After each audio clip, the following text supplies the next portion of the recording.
Naquele tempo, vendo Jesus as multidões, subiu ao monte e sentou-se. Os discípulos aproximaram-se e Jesus começou a ensiná-los. Bem-aventurados os pobres em espírito, porque deles é o reino dos céus. Bem-aventurados os aflitos, porque serão consolados. Bem-aventurados os mansos, porque possuirão a terra. Bem-aventurados os que têm fome e sede de justiça, porque serão saciados. Bem-aventurados os misericordiosos, porque alcançarão misericórdia. Bem-aventurados os puros de coração, porque verão a Deus. Bem-aventurados os que promovem a paz, porque serão chamados filhos de Deus. Bem-aventurados os que são perseguidos por causa da justiça, porque deles é o reino dos céus. Bem-aventurados sois vós, quando vos injuriarem e perseguirem, e mentindo disserem todo tipo de mal contra vós, por causa de mim. Alegrai-vos e exultai, porque será grande a vossa recompensa nos céus. Palavra da salvação. Irmãos e irmãs, uma palavra breve, naturalmente, frente ao alcance tão grande e tão rico do Evangelho de hoje, aliado, naturalmente, à festa de todos os santos que a Igreja nos propõe para celebrarmos. O Evangelho, todos os anos, é o mesmo por ocasião dessa festa. O Evangelho das Bem-aventuranças está associado aos felizardos na perspectiva de Deus, que são os santos, que são as santas. O que é um santo? Uma palavra muito breve, recordamos aquilo que Santa Teresa de Calcutá dizia: olhe, não pensem vocês que ser santo é um privilégio reservado por Deus a meia dúzia de pessoas escolhidas a dedo por Ele. Não é. Santidade é uma exigência e uma necessidade de todos nós. É uma proposta aberta de vida para todo mundo. Nem precisa ter a fé transcendental que nós temos, mas se alguém é levado por sua própria consciência e o faz com pureza de intenção, pode chegar a um nível de santidade.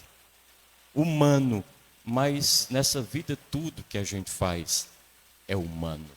Não tem nada que transcenda muito essa dimensão na qual estamos plenamente encarnados. Abraham Maslow, que não tem aparentemente nada a ver com igreja ou com religião institucionalizada, ele dizia uma coisa muito mais forte. Ele é o pai da psicologia moderna, humanista. Ele dizia: olhe, sob certos aspectos, somente os santos é que deram certo na vida, obtiveram êxito, tiveram sucesso. O resto da humanidade fracassou. A grande pergunta é: nós estamos em qual lista? Naqueles que hesitaram ou naqueles que fracassaram? Na perspectiva com que nós vivemos a nossa vida, onde é que nós nos encaixamos? Estamos em busca de santidade ou em busca de fracasso? Gente que não é da igreja, que nos fala coisas importantíssimas. Eu diria que o santo é, por excelência, o ser humano. Se algum de nós quiser conhecer um ser humano na sua plenitude, olhe para a vida de um santo. Olhe para a vida de uma santa. Eles encarnaram plenamente a humanidade, com toda a carga de valores e de possibilidades que um ser humano recebe consigo desde que vem a esse mundo, e vai sendo por ela alimentado dia após dia, sem exceção de nenhum instante sequer. O ser humano pleno são os nossos santos. Os santos são os seres humanos que se plenificaram.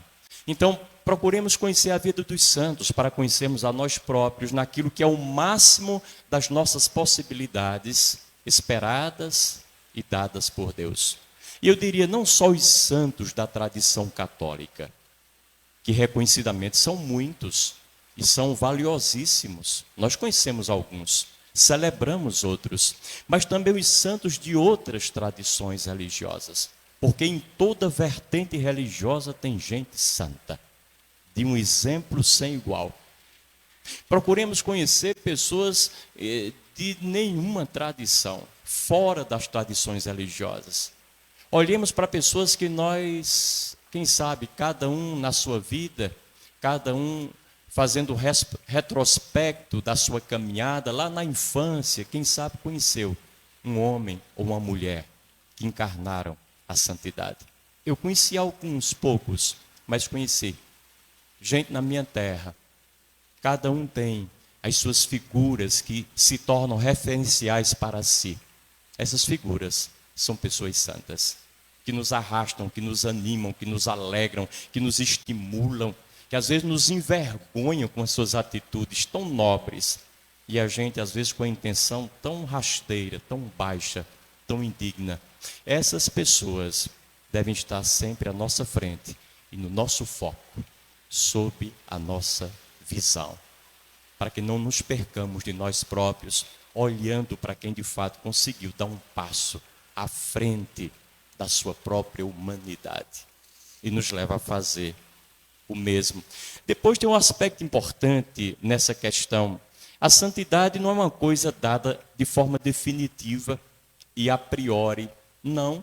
A santidade é, antes de tudo, uma construção diária. Está em nossas mãos. São atitudes de bondade, de santidade, que diariamente a gente vai esboçando. Diariamente a gente vai expressando, vai construindo, ou não.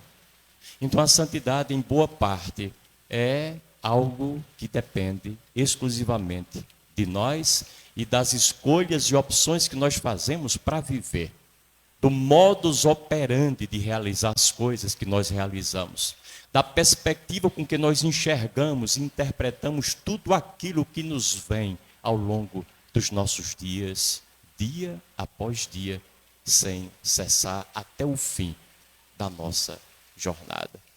E é por isso que, se é assim, tem dias que eu posso ser um santo maravilhoso, à altura de um Francisco de Assis ou de uma Teresa de Calcutá, para logo em seguida, no outro dia, me tornar alguém de um pecado sem igual. Dizia um monge de uma tradição antiga que não existe um santo ou uma santa propriamente, existem atitudes de santidade. Se uma pessoa faz uma coisa boa, digna, é levada aos altares.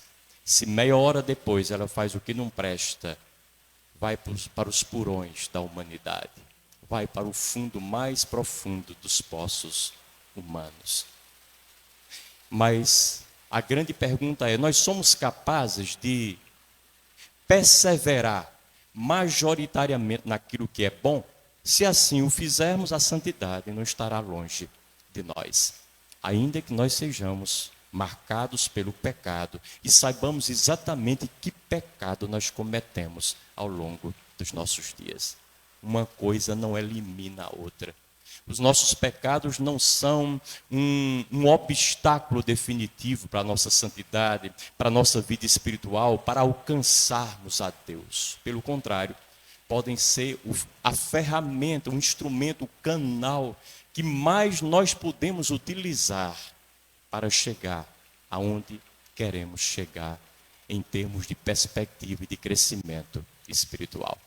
O pecado não está desvinculado nessa caminhada, ele não pode ser deixado de lado, ele nos ajuda a nos olhar e a nos reconhecer como de fato nós somos, sem alimentar ilusões sobre nós, sem arrogâncias, sem inflacionarmos a nós próprios, sem achar que somos maiores e melhores do que talvez o sejamos. É preciso essa humildade que vem da palavra humus, essa terrenidade, olhar a gente como a gente é, sem acrescentar, e sem subtrair absolutamente nada, exatamente como nós somos. E nós somos assim. Há dentro de nós um santo que de vez em quando aparece, infelizmente só de vez em quando mesmo. E há dentro de nós um pecador e às vezes um bandido, um criminoso, que está aparecendo sempre com mais frequência. E é preciso que a gente faça escolhas diferentes para que o santo apareça mais e mais. Esse é um primeiro aspecto. Então, nesse dia dedicado aos santos, o evangelho que nos é proposto é das bem-aventuranças. A palavra bem-aventurado em hebraico, para nós significa felizardo, significa feliz, significa uma pessoa realizada. Mas no hebraico, a palavra para falar de bem-aventurado é exatamente em marcha, avante, adiante, à frente, siga. Tudo isso é sinônimo de bem-aventurado. E aí, nessa perspectiva, a gente pode entender o Evangelho quando diz assim, bem-aventurados os pobres. Que história é essa de bem-aventurados os pobres? Ninguém gosta de ser pobre. A pobreza é indignificante na maior parte das vezes. Outras vezes é desumanizante. Alguém precisar do mínimo necessário para viver e não ter, isso não é coisa, não é vida para ninguém. Então, como é que vem essa história agora de bem-aventurados os pobres, se tudo que a gente quer é fugir da pobreza? Minimamente. Bem-aventurados os aflitos. Pelo amor de Deus, ninguém quer aflição, não. A gente quer distância de aflição. E a palavra aflição, ela tem um monte de conotação dentro desse texto. O aflito é aquele que chora, é aquele que está triste, é aquele que está de luto, que está vivendo suas perdas fundamentais. Ninguém quer viver isso. Bem-aventurados os famintos, os enlutados, bem-aventurados os perseguidos. Ora, ninguém quer entrar na categoria mínima dessas pessoas. Então, por que é que Jesus Cristo diz insistentemente bem-aventurados? Por quê? Porque a palavra bem-aventurado significa em marcha, em marcha. E significa dizer que o bem-aventurado, o santo, é aquele que consegue dar um passo à frente, sempre a partir do lugar onde ele está. Se é um lugar de pobreza, isso não tem importância, mas ele não para na pobreza, ele dá um passo à frente. É um lugar de sofrimento, de dor, de doença, isso não tem a menor importância. A gente pode cair nesses lugares, mas nós damos um passo à frente. Não nos resignamos, não aderimos, não nos habituamos, não nos adaptamos à realidade que nós estamos vivendo naquele exato momento. Então, bem-aventurado é dar um passo à frente. Por outro lado, o infeliz é aquele que fica parado, que fica dando voltas em torno dele mesmo e da sua situação, se maldizendo o tempo inteiro e reclamando da vida, porque está doente, porque não merece essa dificuldade, porque fez de tudo e mais alguma coisa e o outro não fez nada e está melhor do que ele. E às vezes nós passamos a vida inteira patinando, derrapando nessas coisas, injuriando a tudo e a todos, porque a nossa dificuldade nos fez parar nela.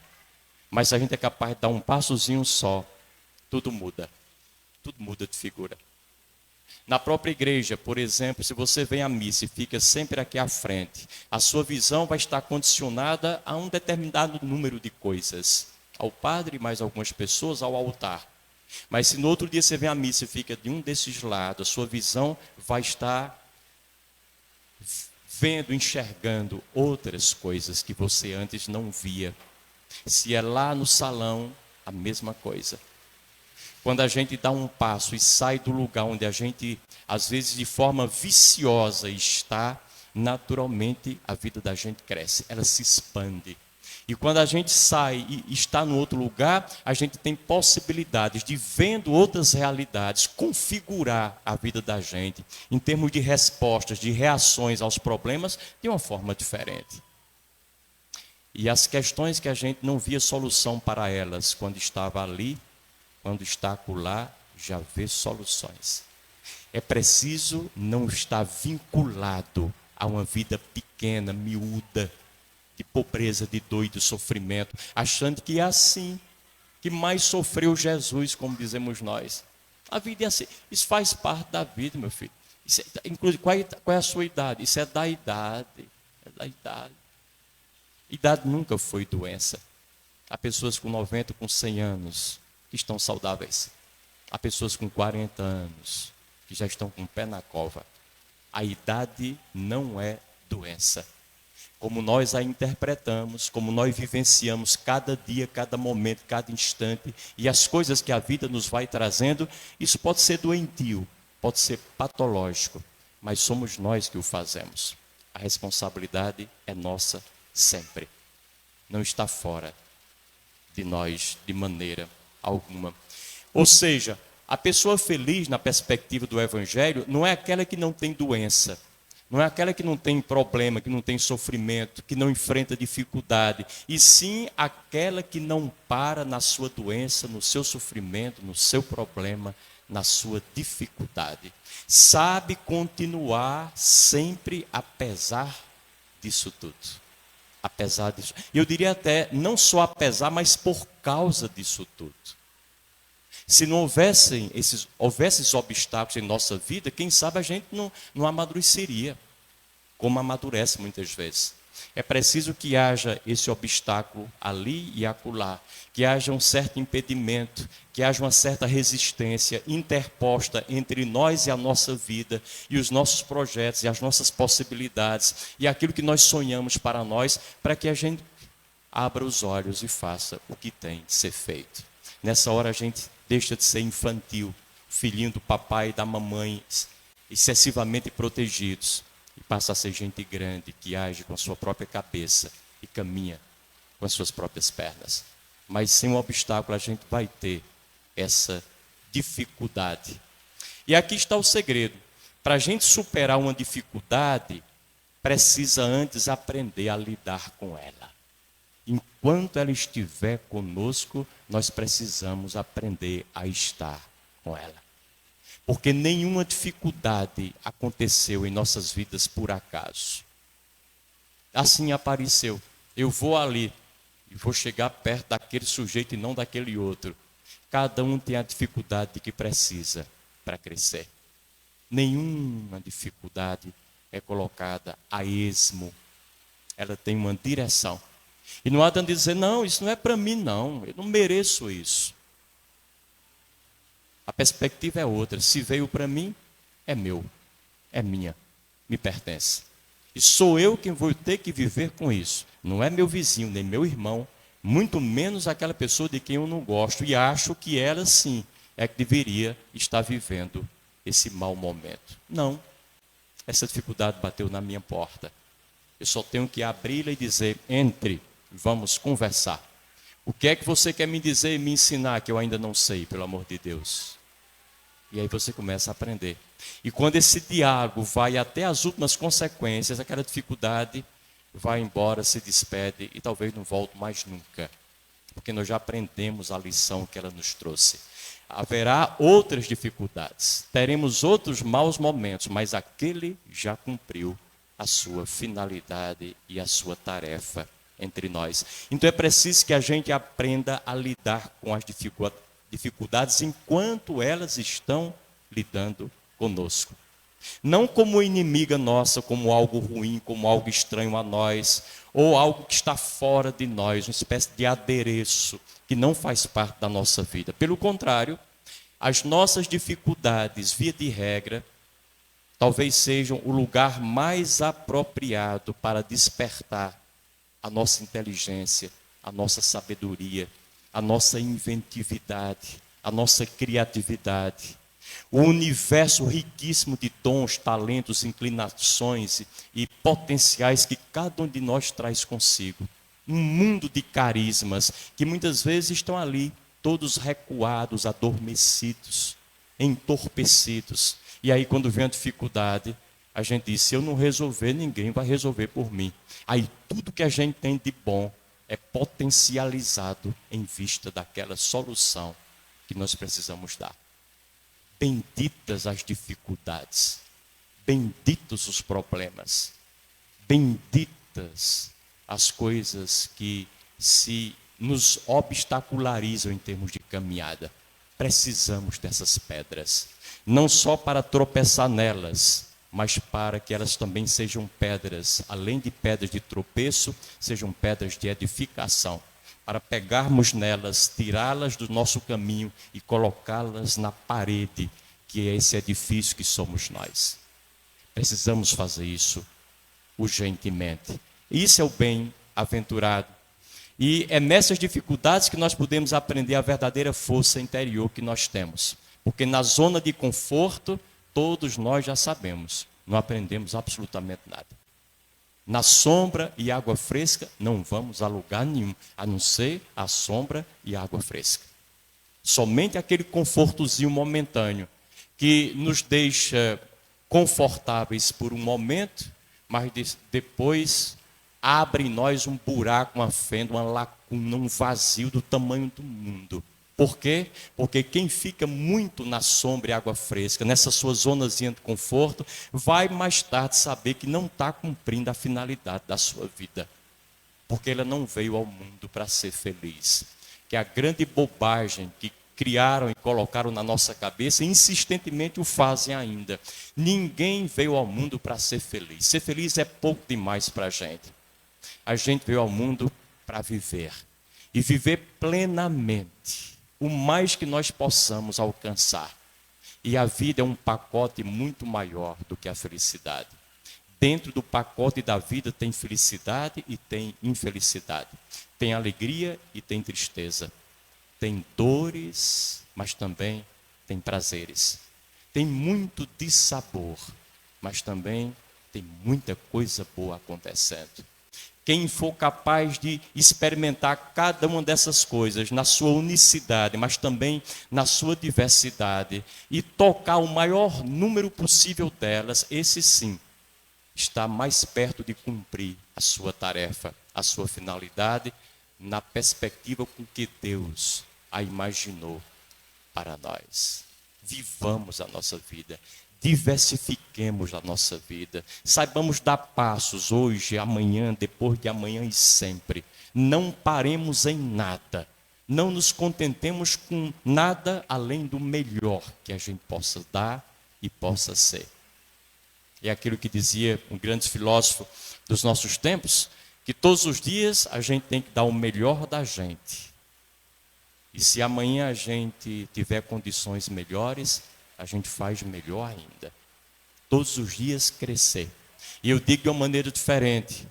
A vida pede de nós que nós façamos bem feito tudo aquilo que ela colocar nas nossas mãos. Coisas pequenas, médias ou grandes, não importa. Façamos com diligência, com atenção, com dedicação, com zelo, com cumplicidade, com comprometimento, com ética e, sobretudo, com a vontade de que aquilo sirva para nós como instrumento de realização.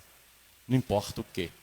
Se nós pegarmos nessas coisas e as realizarmos desse modo, não estaremos nada longe da santidade que o Evangelho de hoje nos propõe, das bem-aventuranças que Jesus Cristo nos oferece. Que aprendamos com Ele e possamos dar passos. Louvado seja nosso Senhor Jesus Cristo.